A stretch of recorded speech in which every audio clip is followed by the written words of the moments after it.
Bonjour à toutes et à tous et bienvenue dans cet entretien exclusif avec le chef de l'État, le président Patrice Talon, qui nous reçoit au palais de la Marina. Un palais qui a fait sa mue, rénové à la hauteur de la tâche qui s'y mène depuis 2016. Monsieur le Président, bonjour et merci de nous recevoir. Bonjour. Bonjour Marie-Léa, très heureux de co-conduire cet entretien avec vous. Bonjour Monsieur le Président. Bonjour. Serge Ayaka, bonjour à tous. Dans les prochaines minutes, nous allons faire le tour de l'actualité. Nous allons parler politique avec surtout l'après-Talon bien agité dans le landerneau politique depuis quelque temps. Et à cette allure, une question, le PAG focalise-t-il toujours les attentions? Nous allons parler de diplomatie, évoquer surtout le Niger, les conflits actuels. Nous allons surfer sur le cœur battant du Bénin d'aujourd'hui et envisager avec Monsieur le Président l'avenir. Monsieur le Président, vous étiez donc devant l'Assemblée nationale le 21 décembre dernier. Au-delà du message que vous avez délivré, pouvez-vous nous dire aujourd'hui, dire au peuple béninois, comment va le Bénin? Je l'ai dit devant la représentation nationale et je l'ai dit avec foi et sincérité. À mon sens, le Bénin va bien. C'est vrai, nous venons de loin. Il y a des raisons bien légitimes d'être impatients, de voir que les choses ne vont pas aussi vite qu'on l'espérait. Mais de manière globale, dans tous les secteurs de vie, le Bénin va plutôt bien. Et vous avez vanté suffisamment de progrès économiques, mais avez-vous l'impression, Monsieur le Président, que vos concitoyens ressentent ces progrès économiques dans leurs assiettes, dans leurs poches? De toutes les façons, ils sont nombreux, surtout de l'opposition, à penser le contraire de tout ce que vous avez dit. Oui, parfois cela m'interpelle et je fais bien souvent aussi, avec la sincérité requise pour ma responsabilité, le bilan du chemin parcouru dans tous les secteurs de vie, que ce soit au plan de la santé, de l'éducation, de la sécurité, de la paix, des libertés, des infrastructures, de nos besoins en général. Mais mon impression, quand je fais le bilan, et je le fais au quotidien pratiquement, mon impression est que nous avançons, nous progressons. Et que le Bénin se révèle à lui-même, s'étonne même parfois des progrès que nous faisons. C'est vrai que la nature humaine est exigeante et c'est d'ailleurs cela qui fait avancer le monde. Ce n'est pas parce que nous avons des routes, d'électricité, d'eau, une offre de santé qui fonctionne bien, d'une éducation qui fonctionne mieux, que nous allons applaudir dès demain et dire « ça y est, la vie est belle, tout peut s'arrêter ». Le monde n'est pas ainsi fait, c'est heureux que ce soit ainsi. Donc je comprends et j'approuve mes citoyens qui nous mettent la pression pour que les choses aillent encore plus vite et que chacun sente, comme on dit dans son assiette, que le progrès se ressent partout, y compris, comme je le dis, dans sa poche. Mais il faut avouer que, venant d'où nous sommes partis, la magie est difficile à opérer à une si grande envergure pour satisfaire tout le monde. Et pour ma part, le fait que le pouvoir d'achat des Béninois, la majorité des Béninois n'ait pas augmenté, ce qui est vrai, parce que malgré nos efforts, bien que les gens travaillent de plus en plus, gagnent parfois même, améliorent leurs revenus, la vie est de plus en plus chère en raison de la conjoncture internationale. Et les denrées que nous produisons ici, même si les prix n'augmentent pas beaucoup, une bonne partie de ce que nous consommons provient de l'extérieur. Et l'augmentation des revenus n'est pas à la hauteur de l'augmentation du coût de la vie. Donc, c'est légitime que les Béninois affichent que le progrès n'est pas encore à un niveau qui améliore le pouvoir d'achat. Mais je continue de dire, d'affirmer que le Bénin va bien parce que nous ne reculons pas, nous avançons et nous parvenons à satisfaire l'essentiel de nos besoins pas à pas, de mieux en mieux. Et je compare le Bénin d'aujourd'hui à celui d'hier, qui était un pays, comme l'ont dit certains, fracassé, pays de désordre, de corruption, où tout manquait. Les quartiers des villes, notamment dans les villes urbaines, sont inondés à la moindre saison de pluie. L'assainissement, personne n'en parlait. L'asphaltage, on n'a jamais connu cela, au niveau que c'est aujourd'hui. Vous achetez une voiture, il y a 10 ans, au bout de 4 ou 5 ans, vous commencez à avoir des pannes. Parce qu'il n'y a pas de rue, les routes ne sont pas asphaltées. Si ce n'est pas votre crémaillère, ce sera les amortisseurs ou les pneus qui vont éclater tout le temps. Vous allez consommer 2 fois plus de carburant que la norme. Aujourd'hui, c'est des choses qui sont pratiquement derrière nous, notamment dans nos villes. Et ça, c'est un signe de ce que le pays avance doucement. Parce que ces choses-là, qu'on a déjà oubliées, sont des acquis intangibles et qui ont fait avancer le Bénin plus qu'on a pu l'espérer. Je vais donner un exemple, pour être un peu concret. Vous connaissez Kouandé? Kouandé était, j'allais dire même la capitale du Nord, avant Parakou, avant même Niki.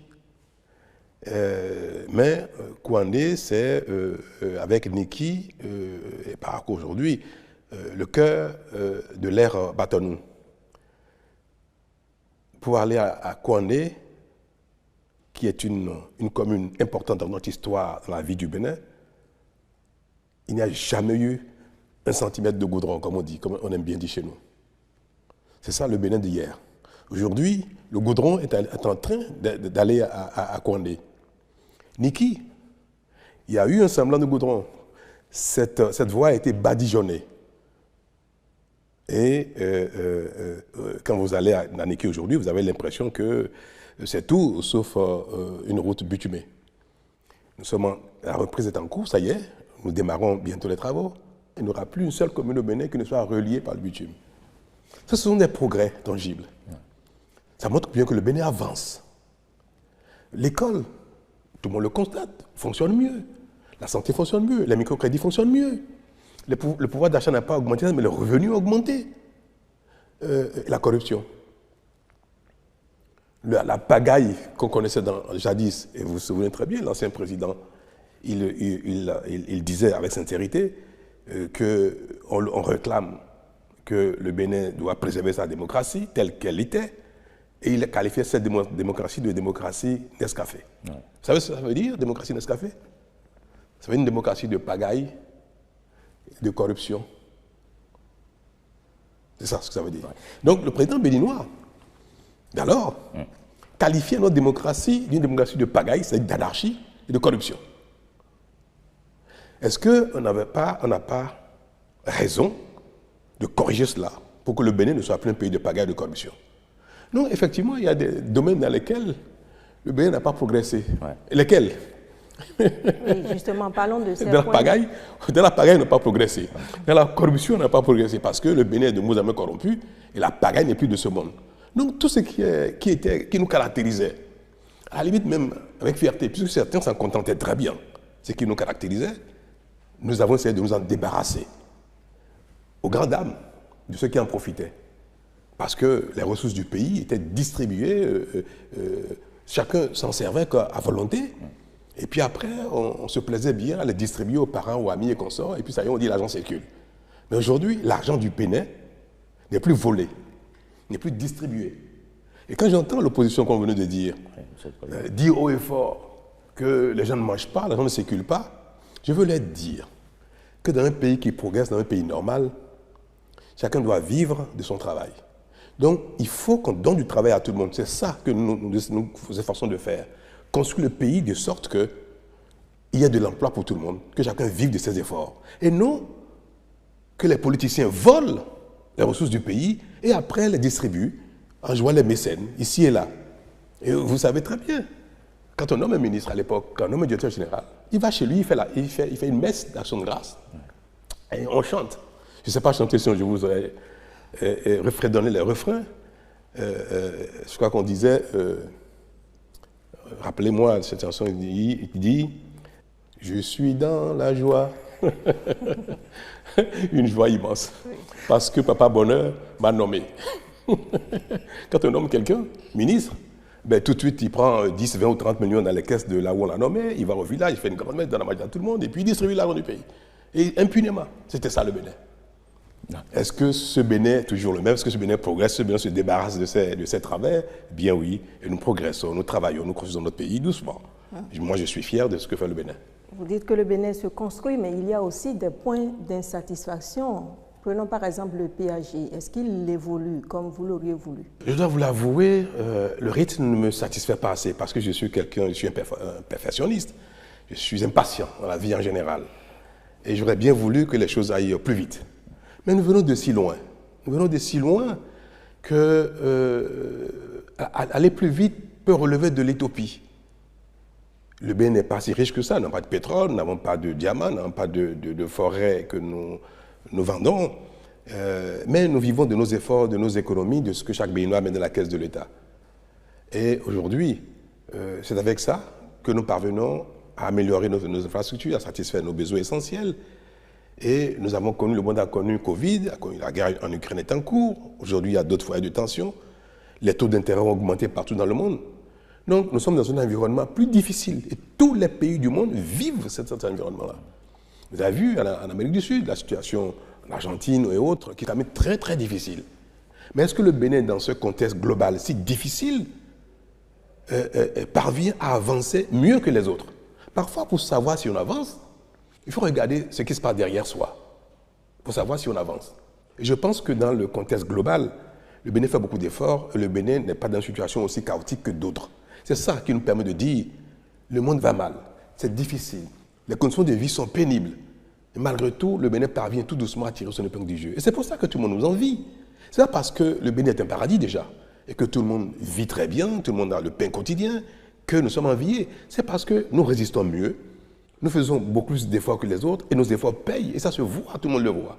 Donc, certes, nous n'avons pas encore atteint le plein emploi au Bénin, le pouvoir d'achat n'est pas à un niveau satisfaisant, mais si nous continuons à ce rythme-là, dans les 5, 10, 15, 20 années à venir, nous allons atteindre notre objectif, il y aura le plein emploi au Bénin, le pouvoir d'achat sera suffisamment élevé pour satisfaire nos besoins essentiels, et nous constaterons en faisant le bilan que le Bénin a progressé, que le Bénin va bien, que le Bénin a corrigé ses travers, et que ceux qui aujourd'hui chantent un passé qu'ils regrettent, ils font la gloire d'un passé qu'ils regrettent, c'est plutôt un passé de chaos.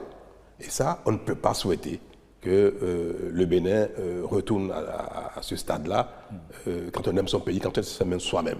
Oui. Alors, Monsieur le Président, vous l'avez rappelé, le rythme auquel le PAG il avance, il ne vous convient pas visiblement, mais dans un contexte de dernier mandat, où dans votre équipe, les cœurs battent déjà pour l'après-talon, est-on encore entièrement dévoué et mobilisé autour du PAG? Je le constate bien. Hein. Moi, je n'ai pas l'impression que l'ardeur a baissé et que mes collaborateurs les plus proches font moins d'efforts parce que nous sommes dans la dernière ligne droite. Au contraire, je vois que les gens sont épuisés, c'est vrai, parce qu'on leur en demande beaucoup, le pays leur en demande beaucoup, et moi je suis très exigeant.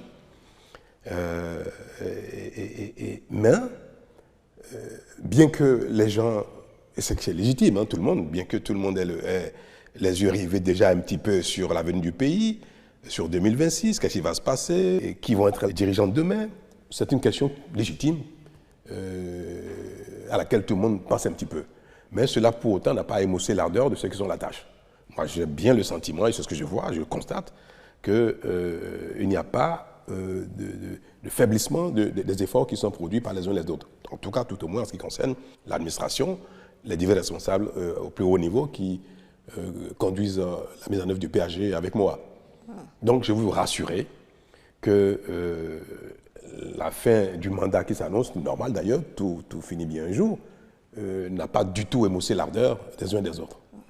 Alors votre équipe est à la tâche, vous l'assurez, mais on sent bien dans le landerneau politique qu'il y a de l'échauffement, notamment parmi vos soutiens. Parlons par exemple de la tendance à la suscitation de candidatures pour 2026. Dans ce registre-là, on voit particulièrement actifs les soutiens de votre ami Olivier Bokor à travers la dynamique OB26. Alors, cela semble-t-il valu à l'un de vos ministres une démission? Vous savez, comme je viens de vous le dire, cela me paraît bien légitime qu'il y ait une attention particulière sur 2026, parce que 2026 va arriver, même si c'est dans encore 2 ans. Et la vie politique, la compétition politique rythme notre vie au quotidien. L'avenir, pareil, est rythmé aussi, tout ce qui vient devant est rythmé aussi par les échéances politiques. Donc c'est tout à fait normal, tout à fait évident que certains se dépêchent déjà de s'imaginer quelle va être la bonne succession. Mais ce n'était pas bien que des responsables politiques de haut niveau, membres du gouvernement, qui ont été acteurs de la réforme du système partisan, parce que nous avons tous noté que le système partisan tel qu'il était et le modèle politique dans lequel nous étions, le modèle de compétition politique, ne permettait pas la bonne gouvernance et occupaient les uns les autres constamment dans l'arène politique au détriment de la gouvernance du pays.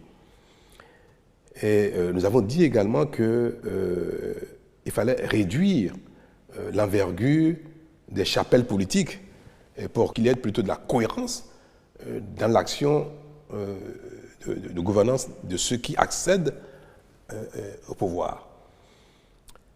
Aujourd'hui, cette réforme est un succès.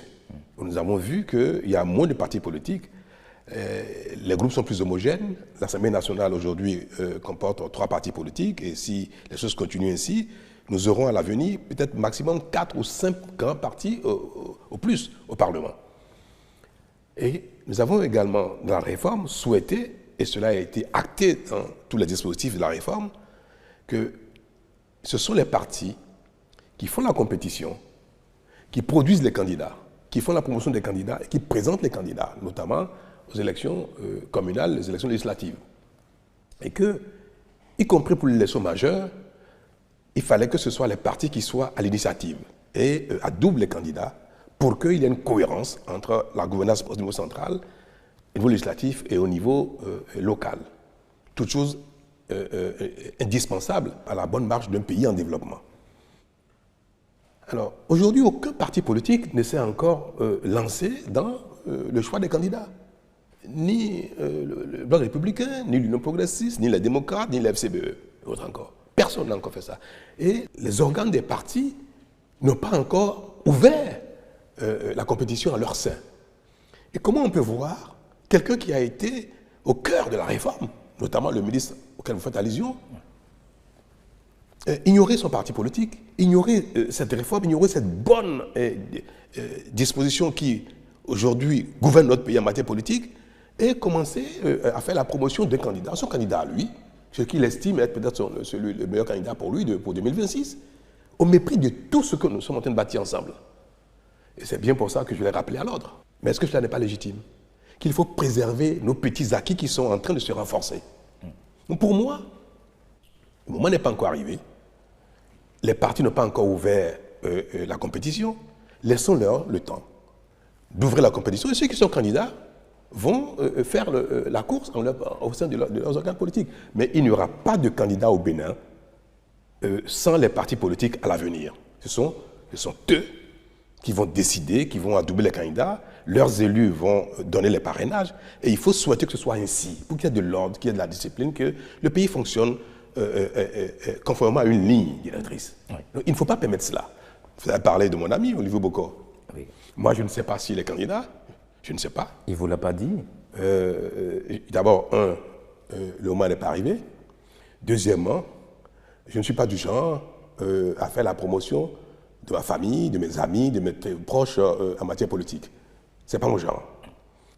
Donc, ce ne sont pas ce genre de critères qui vont déterminer, moi, mon choix pour la promotion d'un tel ou tel candidat.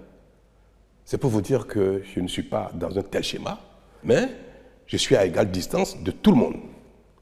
On verra bien qu'est-ce que les partis vont décider demain ou après-demain en ce qui concerne les candidatures qui vont promouvoir en 2026. Mais est-ce si facile pour un président comme vous, qui est en fin de mandat, de rester vraiment à égale distance de tout le monde? Est-ce que vous-même, il vous arrive d'avoir certaines appréhensions quant à l'après-talon? La responsabilité me l'impose de rester serein, à égale distance, et de participer au renforcement de ce que nous avons mis en place comme nouvelle dynamique politique. Ce n'est pas évident parce que nous sommes des humains, on a nos sentiments, on a notre affection personnelle, mais qui sont des choses qu'il faut parvenir à étouffer quand on assume des responsabilités comme la mienne. Et ça, je sais le faire.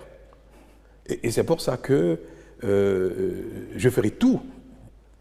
Je ne serai pas inactif, ça je peux vous l'avouer. Je ne serai pas inactif. Vous serez actif à partir de Je quand? serai actif parce que je suis un citoyen béninois, je veux que mon pays progresse, je veux que mon pays avance, je ne vais pas dire après moi le chaos. Donc je serai actif pour que la suite soit dans l'idéal que nous sommes en train de bâtir ensemble. Et les Béninois aussi, comme vous, voudraient bien que le pays continue de progresser, n'est-ce pas? Donc nous serons tous actifs pour que la suite se passe, sinon mieux que ce qu'on voit aujourd'hui. Mon souhait est que le Bénin progresse, que demain soit meilleur à aujourd'hui et qu'on constate tous que le meilleur est à venir. Et ma foi, c'est celle-là. Pour le Bénin, le meilleur est à venir. Ouais. Et donc, je n'ai pas beaucoup d'appréhension. Je crois que le Bénin a une âme, que le Bénin va bien maintenant, qu'il ira de plus en plus bien ou mieux et que la suite sera encore meilleure à ce qui se passe aujourd'hui. Donc, je n'ai pas d'appréhension, je suis certain. Et nous allons tous œuvrer pour cela. Ouais. Alors, mais comment pouvez-vous être certain, Monsieur le Président, que votre successeur, il n'ait pas, par exemple, seulement le sens théorique des choses, mais aussi le sens pratique, le sens des résultats comme vous? Comment vous assurez qu'il soit tout autant motivé que vous? Et pourquoi pas plus? Ah ouais. Pourquoi même pas plus? Pourquoi? Quand moi j'arrivais dans la fonction, peu de gens croyaient que je serais en mesure d'impulser tant d'énergie. Parce que le Bénin est riche par ses talents, par l'engagement des uns et des autres, par la volonté des uns et des autres. Ce n'est pas parce que nous n'avons pas progressé pendant 60 ans à ce rythme-là que les Béninois n'ont pas le potentiel. Parce qu'il fallait un déclic. Je crois que j'ai été celui qui a simplement allumé le moteur. Et ce que nous faisons relève aujourd'hui de la prise de responsabilité, de la conscience que chacun a prise et chacun donne le meilleur de lui-même dans son domaine. Il n'y a pas de raison que cela ne continue.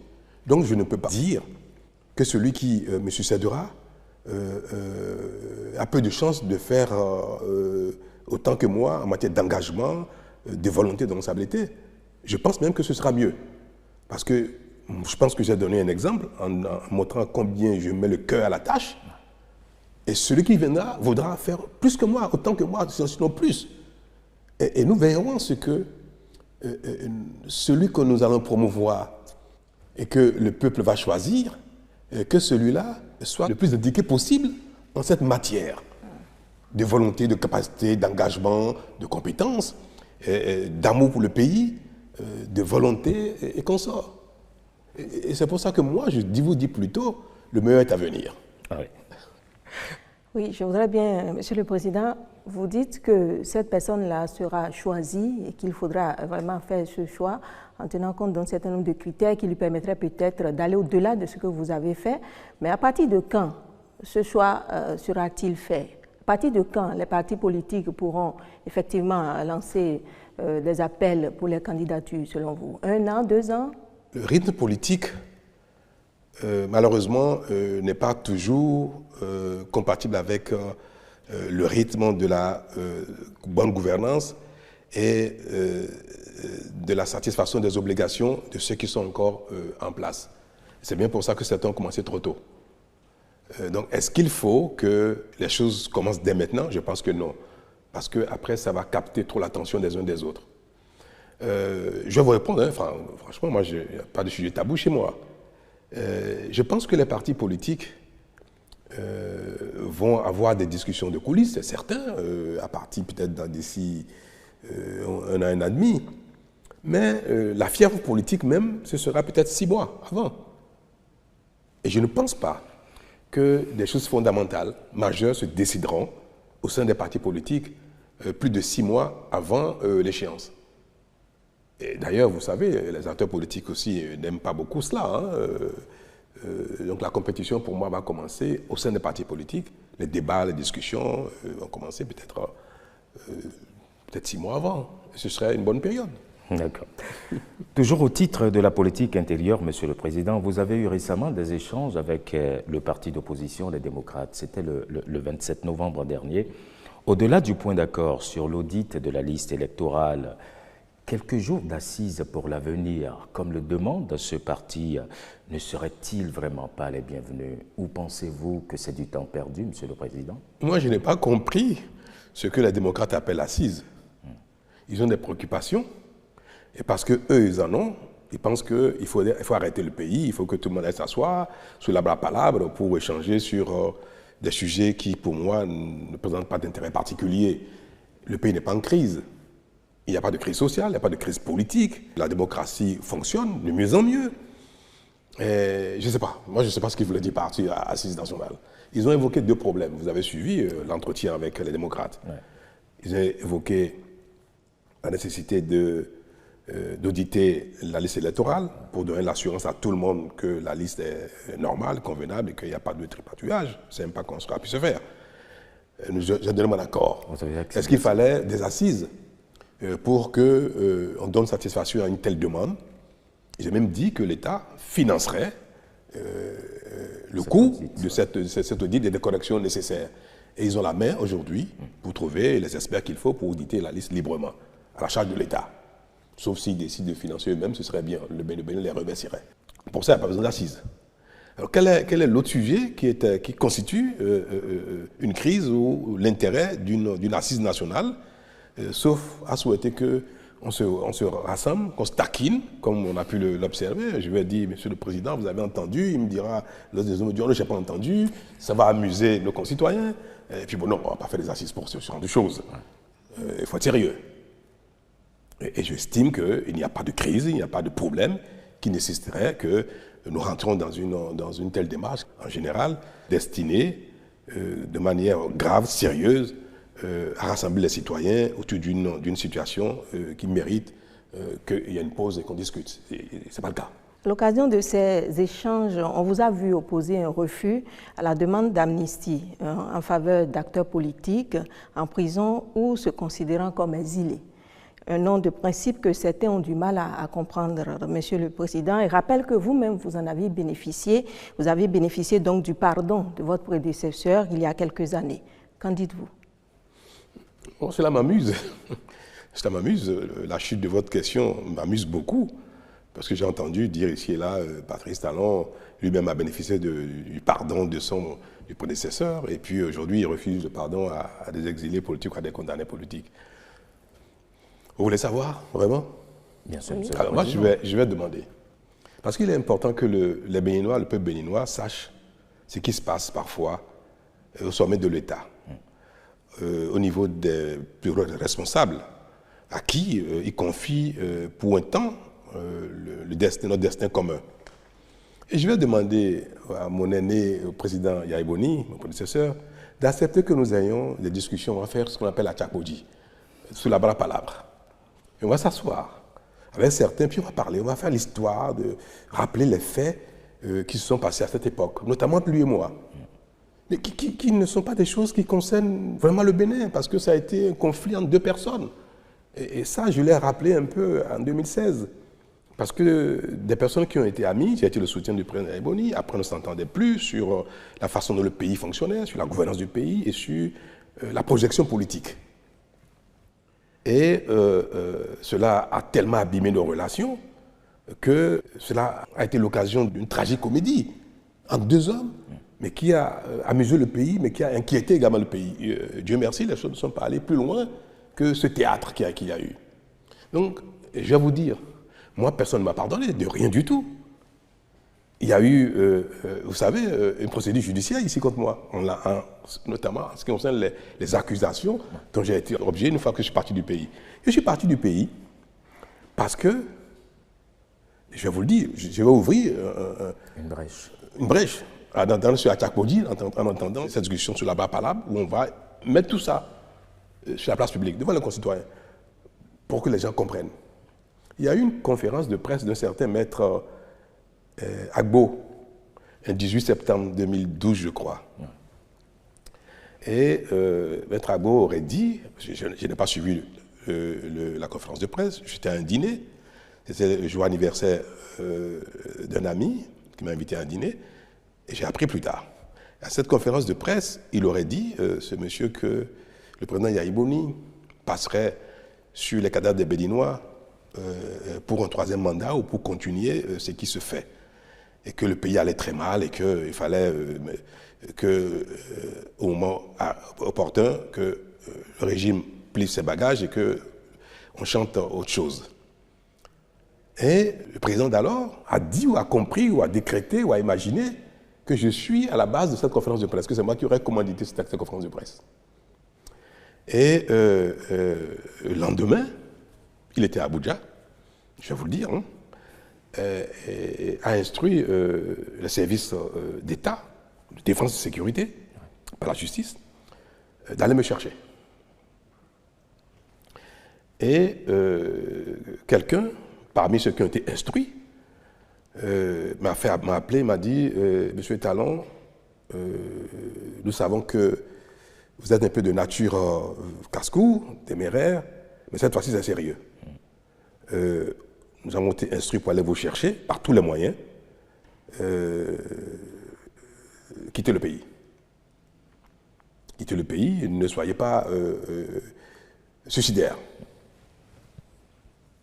J'ai informé mon épouse, j'ai dit, moi, je ne suis pas un fuyard. Je vais voir ce qui va se passer. Mon épouse m'a dit, Patrice, debout hors du pays, tu feras le combat.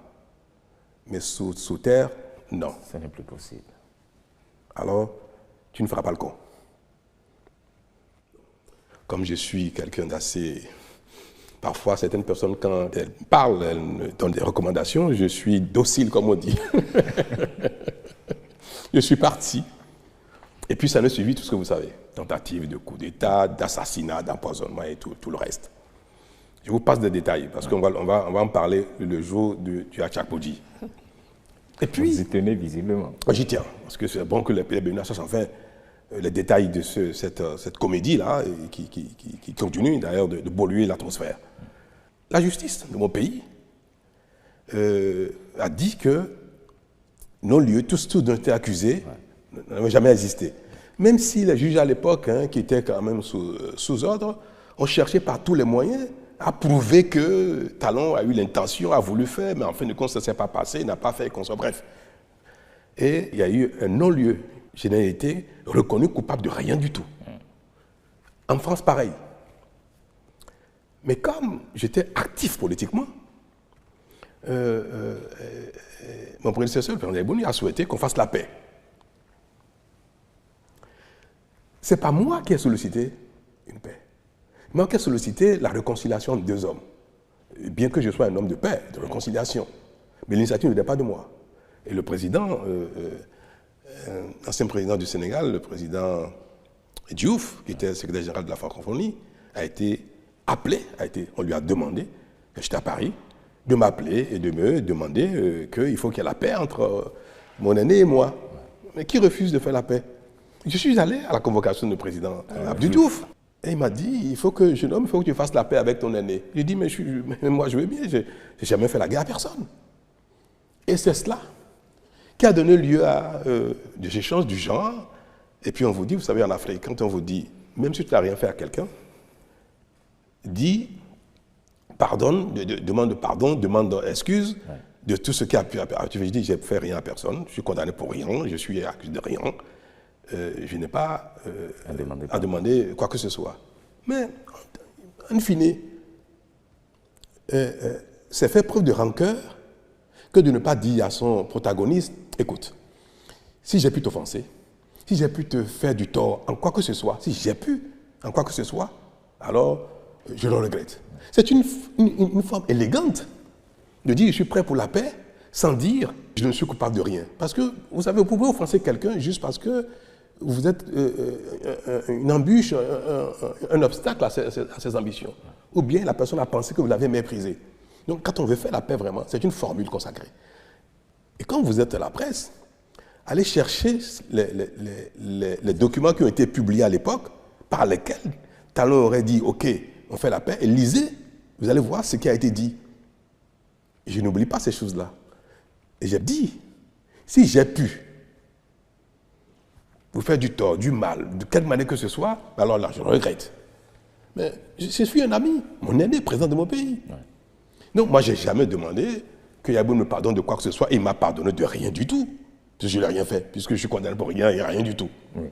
Alors comment on peut faire l'amalgame entre ce théâtre, qui est né d'un conflit entre deux personnes, faire l'amalgame avec une situation grave dans le pays dans lequel nous sommes, où des gens ont commis des crimes, des détournements, et engagé des tueurs à gages pour tuer des gens, pour engendrer une insurrection dans le pays afin que des élections n'aient pas lieu. Et puis on me demande, les gens ont été condamnés, et on me demande de les amnistier. Ce n'est pas amnistier une personne, parce que peut-être que les Béninois ne savent pas exactement le contenu de ce que demandent les démocrates. Qu'ils demandent d'ailleurs, même pour moi, sans sincérité. Ils n'y croient pas. Parce qu'ils demandent quelque chose qui n'est même pas possible techniquement. Voilà, Réki Amadougou a été condamnée parce qu'elle a commandité l'assassinat de l'ancien maire de Parakou, et ses complices ont été arrêtés, sont passés aux aveux. On a vu les traces. On a vu des traces, des échanges par lesquels les gens ont été payés, mandatés pour commettre un assassinat. Qu'on n'était pas une femme. Et la justice est allée à son terme. La personne a été condamnée. D'autres personnes ont été condamnées pour trafic de drogue. D'autres ont été condamnées pour détournement de fonds publics. Et certains sont partis du pays, n'ont pas répondu à la justice, et on dit il faut amnistier tout ce monde-là, chacun en ce qu'il a fait. Donc, on va amnistier Réki Amadougou pour avoir commandité l'assassinat de gens pour créer une insurrection dans le pays. On va amnistier M. Tan pour trafic de drogue. On va amnistier M. Tan pour détournement de fonds publics. On va amnistier Tan pour telle chose. Donc, on va sélectionner certains délits commis dans des champs différents. Et on va mettre tout ça pour dire, tout ce monde-là, on va les sélectionner par tête de client, comme on dit. On va dire, tout ce monde-là, on les amnistie. Mais les autres 15 000 Béninois qui ont commis des délits moins graves ou de même nature, qui sont en prison, on les laisse et on sélectionne comme ça.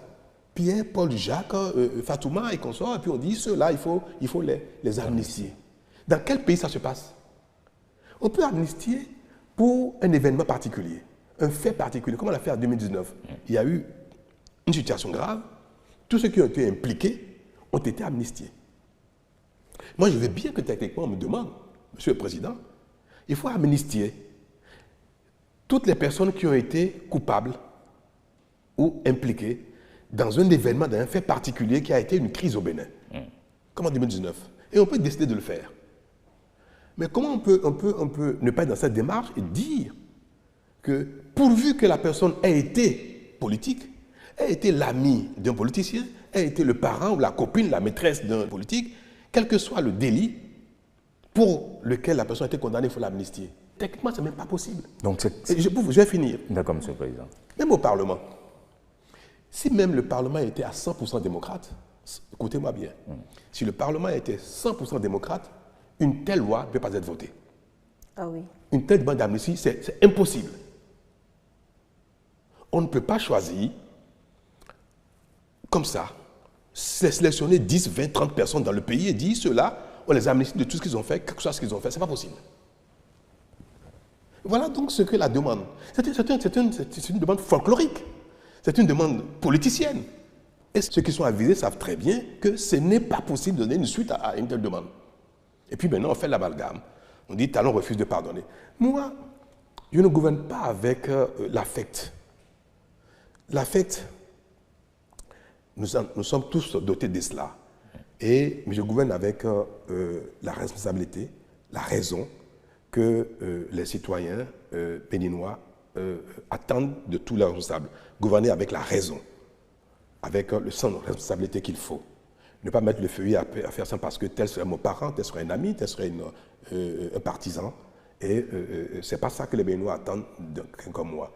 Je vous ai dit la dernière fois, il y a des décisions que je prends qui me font beaucoup de peine, qui me donnent de la peine au cœur, mais que je prends parce que c'est l'intérêt du pays. Ouais. Et c'est pour ça que je suis accusé de tout, mais j'encaisse. J'encaisse parce que celui qui ne veut pas être vu comme ça, il ne peut pas être un bon chef. C'est peut-être cela aussi l'acceptation de la charge que vous avez depuis quelque temps. Une chose est certaine, c'est que le refus à cette demande d'amnistie, vous ne revenez pas là-dessus, Monsieur le Président. Je ne vais même pas vous dire que je refuse. D'abord, ce n'est pas moi qui vote l'amnistie. Deuxièmement, une telle demande ne peut pas prospérer. Quand même, je le voudrais, c'est impossible. Il y a la grâce présidentielle. Alors, je vais grâcer qui? Selon vous, est-ce que si vous m'avez compris, je vais grâcer qui et qui? Ricamadougou. D'accord, je la gracie. Ça s'arrête là alors. Donc, il n'y a pas lieu de gracier à Ivo. Il n'y a pas lieu de gracier à Javon. Il n'y a pas lieu de gracier qui encore, ce n'est pas Léadis Oglou. Tous ceux qui ont eu une casquette politique, quelque chose qu'ils ont fait, il faut les gracier. Donc, ceux qui sont condamnés, parce que je ne peux gracier que les gens qui sont condamnés. Donc, quelle est la demande réelle? Si c'était vous, madame, dites-moi, vous voulez que je gracie qui? Si c'est une personne, d'accord. Mais ils disent que non, ce n'est pas la seule personne, parce qu'eux-mêmes sont dans un piège. Ouais. Pourquoi vont-ils demander la grâce pour une personne? Parce que cette personne est de leur parti politique. Mais il y a d'autres de leur parti politique également qui sont concernés. Donc, ils ne peuvent pas demander la grâce ou l'amnistie pour une seule personne. On va dire, ah bon, ce parti est au service d'une seule personne et pas les autres. Alors, je vous pose la question. Si vous voulez défendre la cause des démocrates, vous me demanderez de gracier qui? Ce sera une, ce sera deux, ce sera trois, ce sera 10, ce sera combien de personnes? C'est à vous qu'il pose la question. Non, moi, je n'ai pas compris la question, moi. Je n'ai pas compris. Et je souhaite que vous m'éclairiez parce que vous avez la science de lire à travers les questions les vraies intentions qu'il y a derrière. Non, je ne sais même pas quelle est la demande qu'on m'adresse. Parce qu'il y a quelque chose qu'on dit publiquement, mais derrière, quand on veut exprimer réellement ce qu'on veut, on constate que c'est ça que vous demandez. Mais comment c'est possible? D'accord, Monsieur le Président. Alors, autre sujet soulevé par l'opposition, mais aussi par certains de vos concitoyens, c'est le dispositif de contre-mobilité érigé par la douane à nos frontières, surtout les frontières ouest pour le moment, en attendant peut-être, on ne le sait pas encore, une extension. Mais n'est-ce pas préjudiciable, Monsieur le Président, au principe constitutionnel du libéralisme économique et de la libre circulation des personnes et des biens?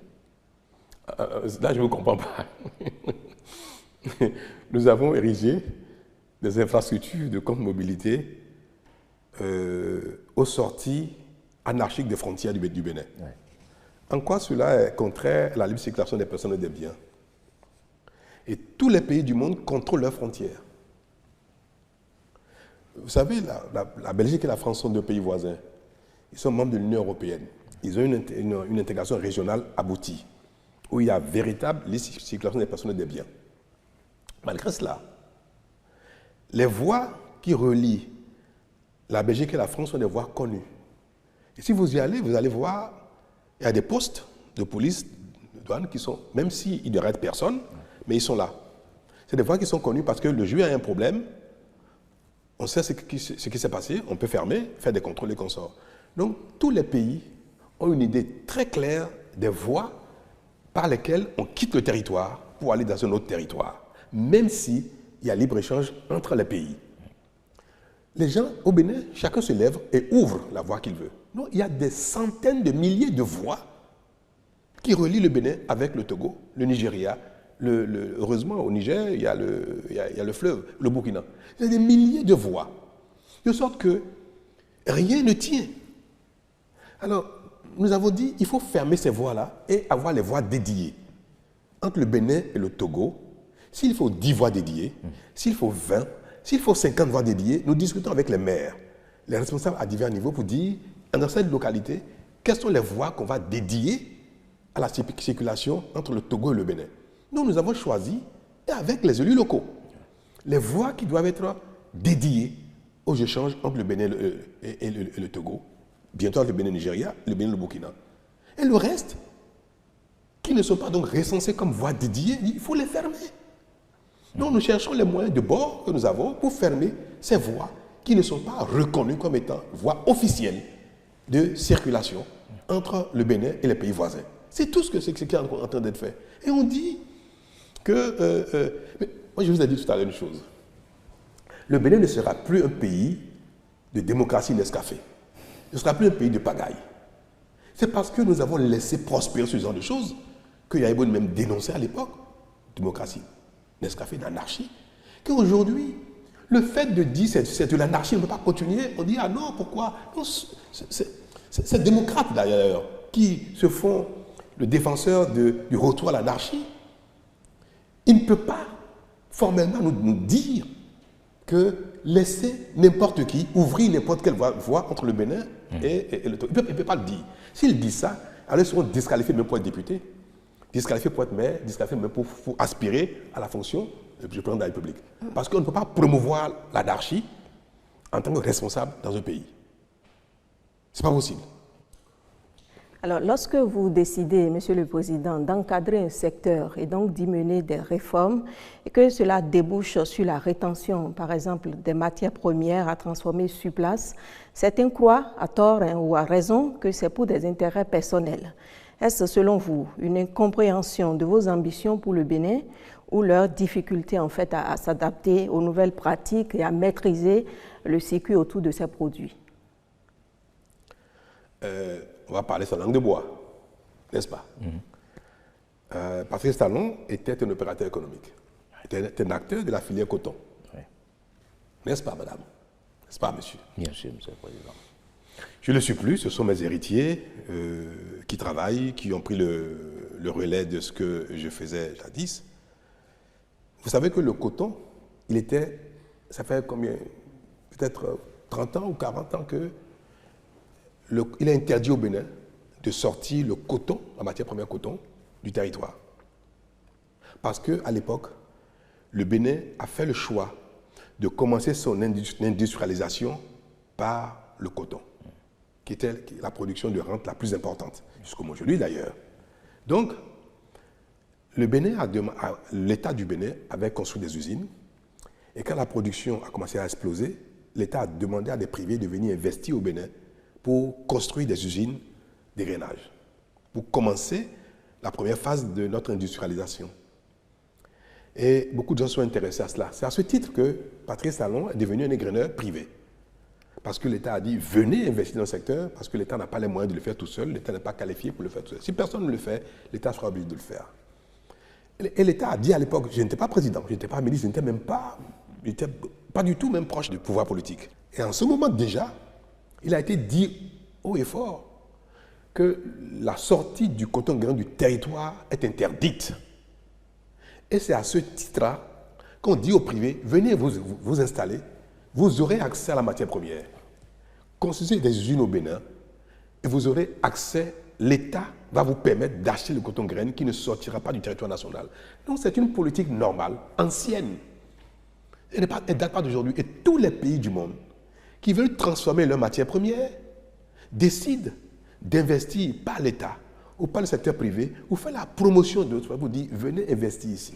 Comment voulez-vous que nos paysans produisent du coton grain, produisent du soja, produisent du riz, produisent de l'acajou, et qu'une fois qu'ils ont produit, ces produits-là partent du territoire dans des emballages pour aller nourrir les industries des autres pays du monde et créer de l'emploi dans d'autres pays du monde.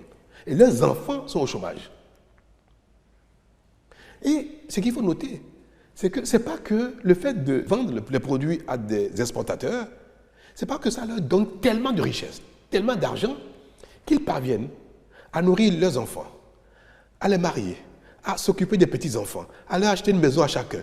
Si rien que le fait de vendre et que le produit sorte, ça permet à ceux qui ont produit d'entretenir toute leur famille, les générations successives, je peux dire, bon, ils vont croiser les bras, les enfants, mais il y a tellement d'argent à gagner qu'on va se partager. Mais ce n'est même pas une bonne chose d'ailleurs. Donc, l'effort de ceux d'entre nous qui produisent des matières premières, cet effort a son prolongement dans l'intérêt général, dans leur propre intérêt, par leur transformation pour créer de l'emploi pour leurs enfants. Pour qu'eux, ils vivent de ce qu'ils ont fait, pour que leurs efforts entraînent d'autres intérêts et que ça crée du transport, de la manutention, des usines et que le pays se développe tout doucement à partir des efforts des uns et des autres. Un pays est une chaîne et chaque maillon est important de l'accrocher à d'autres maillons. Le Vietnam, par exemple, qui est le premier producteur de produits transformés de cajou, a une politique d'incitation et les noix de cajou de toute l'Afrique vont au Vietnam. Et ils ont des milliers d'emplois dans l'industrie de transformation du cajou. Donc, leurs enfants ont du travail à partir des noix de cajou qui sont produites par nos parents ici. Est-ce que c'est une mauvaise chose de dire Nous allons tout faire pour que des industries s'installent au Bénin pour transformer les noix de cajou également, pour que notre noix de cajou produisent des emplois ici, pour que nos enfants... On nous reproche, les Béninois, à raison, nous reprochent de ne pas créer autant d'emplois. Mais comment on crée des emplois? C'est comme ça qu'on crée des emplois. La politique crée des emplois par les dispositions qui permettent la création d'emplois. C'est mon rôle, c'est le rôle de l'État. Est-ce que j'ai tort de souhaiter que nos matières premières soient les maillons d'une grande chaîne de services, de transformation, d'industrialisation qui fera que demain, il y aura le plein emploi au Bénin? Et c'est pour ça que nous avons dit, que ce soit le soja ou autre, nous allons faire la promotion de l'industrie au Bénin, de sorte que ce soit 10 000, 20 000, 30 000, 40 000 personnes, 100 000 personnes, 1 million de personnes, des millions de personnes qui auront un emploi à partir des efforts que font certains à la base. C'est ça, travailler pour un pays. C'est ça, construire un pays. C'est cela, gouverner un pays.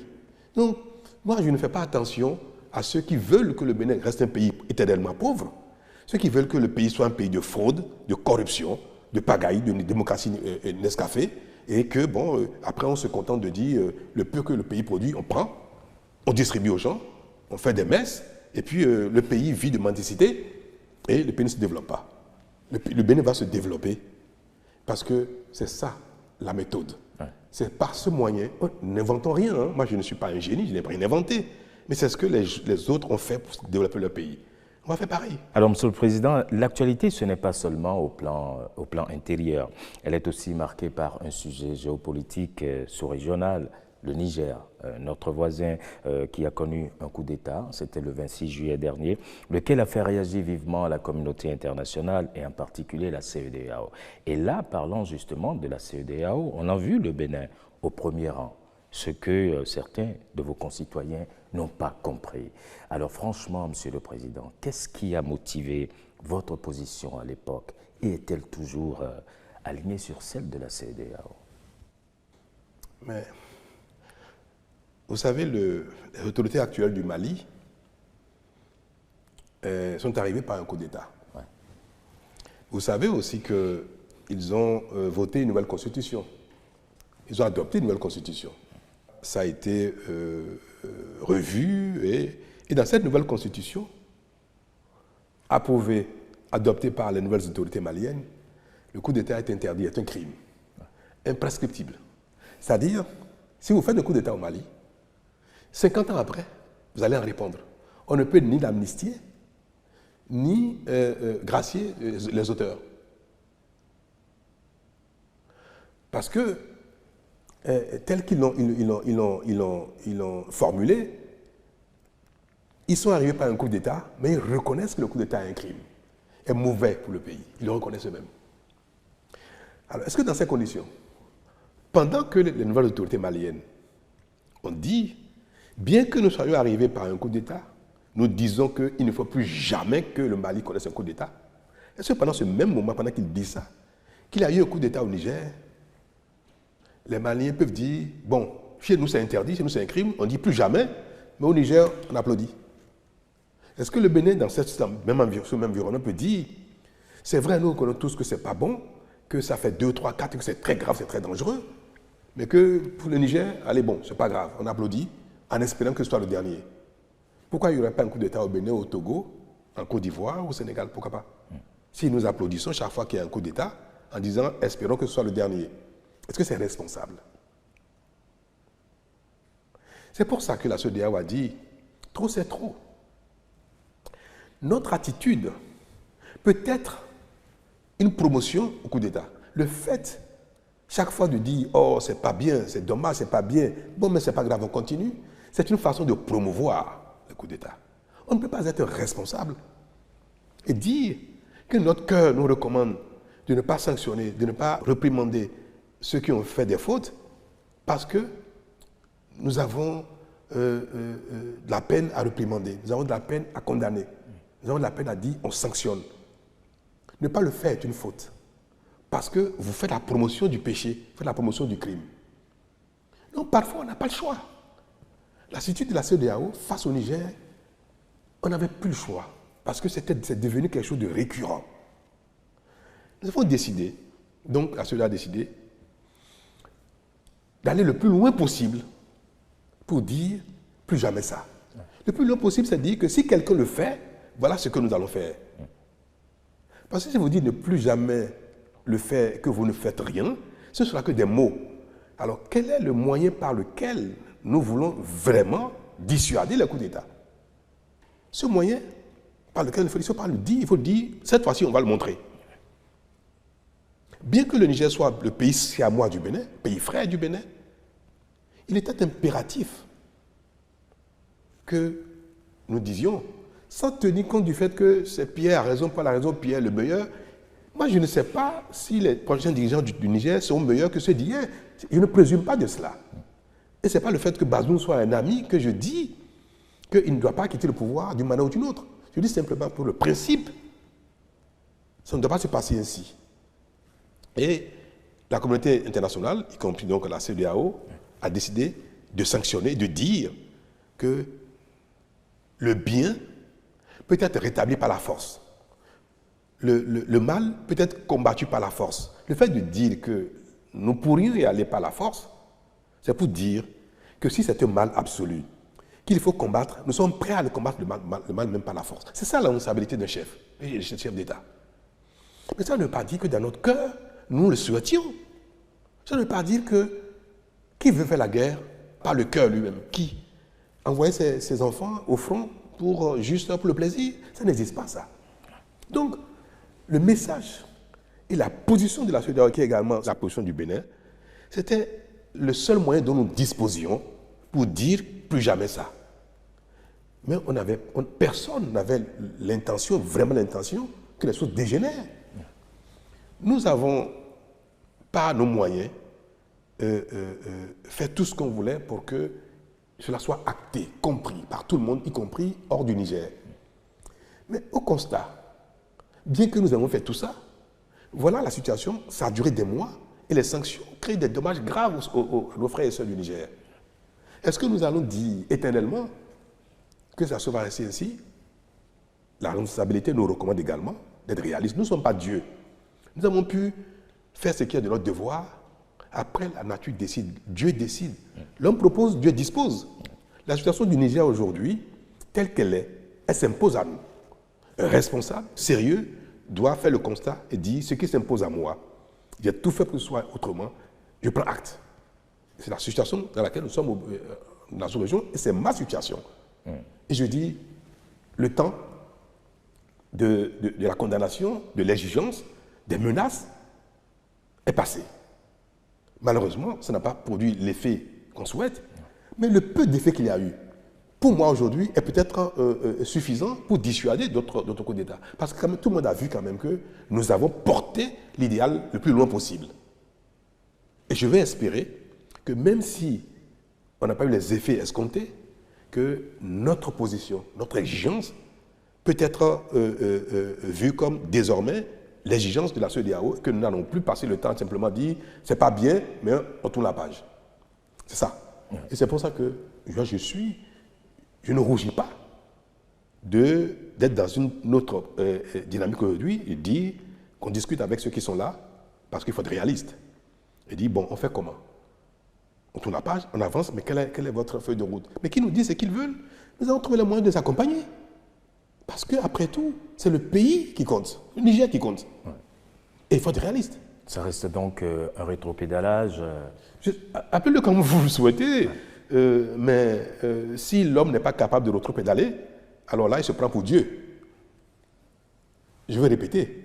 Si l'homme n'est pas capable de rétropédaler, de se rendre compte de ses limites, de ce qu'il a fait les efforts qu'il faut, il a fait ce qui est son devoir, mais que Dieu a décidé autrement, ou la nature a décidé autrement, ou que les peuples ont décidé autrement, et qu'il faut prendre acte de cela et revenir être réaliste. Si on n'est pas capable de le faire, alors on se prendrait pour Dieu, ce serait une faute. Que faites-vous de l'esprit de groupe par rapport à la CEDEAO? C'est-à-dire? Alors, par rapport au Niger, est-ce que le Bénin affiche une position isolée ou le Bénin plaide pour que l'ensemble des pays de la CEDEAO s'alignent sur cette démarche? C'est la position de la CEDEAO, celle que je viens de vous exprimer. D'accord, Monsieur le Président. Oui. Alors, restons dans la sous-région tout de même pour observer que depuis l'arrivée au pouvoir du président Tinubu, on a noté un réchauffement des relations entre le Bénin et le Nigeria. Le président Tinubu, qui était d'ailleurs l'hôte de marque de la fête nationale chez nous, vous-même êtes déjà allé au Nigeria. À quoi cela est-il dû? Et est-ce que vraiment cette embellie, elle va durer, Monsieur le Président? Oui, elle va durer. Le Bénin a connu quelques difficultés relationnelles avec le Nigeria et qui ont été exclusivement induites par l'intoxication. Vous savez, quand le Nigeria a fermé les frontières avec le Bénin, vous savez ce qui a été à la base? Ce sont des Béninois, des responsables politiques, des nostalgiques du passé et mécontents de l'ordre et du développement qui s'opère au Bénin, qui, avec des personnalités de tous ordres extérieurs, qui sont allés dire aux autorités nigérianes que le régime du Bénin est devenu un danger pour le Nigeria. Le Nigeria n'a pas fermé les frontières pour une cause nouvelle de dysfonctionnement de nos relations ou bien de crise entre nos deux peuples ou de crise entre les autorités policières, douanières ou autres, pas du tout. C'est parce que des gens sont allés intoxiquer l'ancien président Buhari pour lui dire « si vous fermez les frontières, en 3 mois, le régime Talon va tomber ». Et on lui a dit « voilà, ce régime du Bénin fait la promotion de la corruption, de la contrebande, de ceci, de cela. » Les gens disent ça sur leur propre pays. Juste parce qu'ils veulent faire tomber un régime. Le président Buhari m'a exprimé ses regrets. Disant, il ne m'a pas donné de détails, parce que c'est un homme responsable. Je n'ai pas de détails, mais il m'a dit, ce qui s'est passé, c'est regrettable, mais vous-même, vous ne communiquez pas assez et vous êtes trop timoré dans les accusations qu'on vous porte et vous laissez faire. Les choses ont commencé à s'améliorer entre nous quand le président Buhari a passé la main. Et celui-ci, dans la nouvelle dynamique, a exprimé au Bénin sa volonté de bâtir quelque chose de durable en matière de relations. Et les discussions qui sont en cours aujourd'hui avec le Nigeria sont de nature à créer une intégration réelle entre nos deux pays. Nous sommes 2 pays voisins, nous partageons la même culture du sud jusqu'au nord, et nous sommes dans la CEDEAO. La CEDEAO promeut l'intégration régionale effective et le Bénin et le Nigeria, je crois, nous vont être les pionniers de l'intégration réelle. Et c'est pour ça que les discussions qui sont en cours vont nous amener à opérer la réalité de la libre circulation des personnes et des biens très bientôt. Et cela va se faire. Alors, Monsieur le Président, dans quelques jours, nous entrons dans une nouvelle année. Comment l'entrevoyez-vous pour le Bénin au regard de l'évolution du monde? Est-ce qu'il nous faudra faire plus d'efforts, serrer davantage la ceinture? Pour moi, les années de difficulté, d'efforts sont derrière nous. Pourquoi? Parce que c'est quand on n'a jamais fait d'efforts que le premier pas est difficile. Donc, nous n'allons pas continuer de dire il faut serrer la ceinture, il faut faire des efforts, parce qu'à l'époque, nous étions dans la pagaille, dans le désordre, et personne ne fait ce qui est de sa responsabilité. Je n'appelle plus ça effort, moi. La manière dont nous vivons aujourd'hui, la vie est chère, la vie est difficile, mais ce n'est pas parce que nous avons choisi de faire en sorte que les denrées coûtent cher. Donc, je ne le demande pas ça aux Béninois, je ne souhaite pas ça aux Béninois, que la vie continue d'être chère, que les difficultés continuent. Non, pas du tout. Les Béninois ont pris le pli déjà de travailler sérieusement et bien. C'était ça, la notion d'effort. Les Béninois payent leurs impôts de plus en plus. C'est ça la notion de l'effort. Quand vous faites ce qui est de votre devoir, désormais, même si le fait de commencer requiert un effort, quand vous êtes dedans, vous avez pris le pli, ce n'est plus un effort, ça devient ce qui est la norme. Donc nous sommes désormais dans notre fonctionnement, le Bénin fonctionne de manière normale. Je souhaite que cela porte ses fruits le plus rapidement possible et que ce qui est de notre devoir, notre responsabilité, les efforts que nous faisons de manière normale produisent des fruits assez rapidement. Et c'est à ce titre que je veux dire que pour l'année 2024, je souhaite à mes concitoyens, hommes et femmes, enfants, jeunes, des personnes âgées, je souhaite que l'année 2024 soit une année féconde, une année qui apporte les fruits de nos efforts, qui nous apporte plus de sérénité, de satisfaction, nous apporte la santé, améliore notre bien-être, et soit l'année où notre façon d'exister, de vivre, de cohabiter ensemble, soit des meilleures possibles, pour qu'il soit agréable pour les Béninois de vivre entre eux, que pour les étrangers venus au Bénin soit quelque chose d'extraordinaire, où ils vont trouver un environnement de paix, de sérénité, de convivialité, de sécurité. Et toutes choses que les Béninois attendent de notre effort commun, c'est-à-dire un meilleur bien-être. En 2024 sera une belle année pour nous, par la grâce de Dieu, par la grâce des membres de nos ancêtres, par la grâce de Dame Nature. C'est ma prière, et je sais que de plus en plus, nous sommes exaucés. Donc 2024 sera pour les uns et les autres une belle année. Et la vie sera de plus en plus belle pour les uns et les autres. Merci, Monsieur le Président. Nous arrivons au terme de cet entretien exclusif avec le chef de l'État, Monsieur le Président de la République. Merci de nous avoir reçus au Palais de la Marina. Merci et bonne fête de fin d'année.